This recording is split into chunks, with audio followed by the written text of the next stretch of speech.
باش ئێمە پاشکۆی پارتی بووی ئەی گۆڕان و یەکگرتو و کۆمەڵ بۆ بە قسەی پارتیان کرد و هات نەدەرێ لە بەغدا ئەوانش لە پەرلەمانیان لێ ماو نەهین لە ڕاستیە لە ساتە وەختی ئیمزاکردنی ڕێکەوتنامەی استراتیژیەوە لە نێوان یەکێتی و پارتیە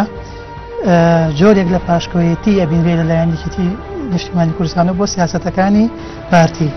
قسەی بەو ئەوە بوو کە ئەوترا یەکێتی بووەتە پاشکۆی پارتی پێشەم سپا گروپەکەی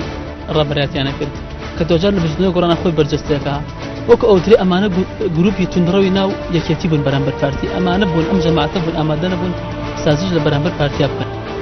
نوێ خەڵک لە دۆخێکی هەڵچوونە لە دۆخێکی ناهوشیاریە لە دۆخێکی نائەقلانیا بیاونەوە چونکە بەڕاستی بەداخەوە کاری ئەوان بەم شێوەیە ئاڕوان بەدەست کەسانێکن کە ئیش لەسەر ئەمەیەکەن کە ئەم مرۆڤە بە بۆشایەکی دەرونیەوە بمێنێتەوە چون لە حاڵەتی مانەوەی بۆشایە دەرونیەکانە هەر کاتێک بێ خۆی پڕێکاتەوە بە چی پڕێکاتەوە بە حەماس بە وروژاندن بهێنانە سەرجادا بە تەقەکردن فایل شەوی یەکشەممە کاتژمێر 8:05 لە NRTەوە پێشکەشتان دەکرێت.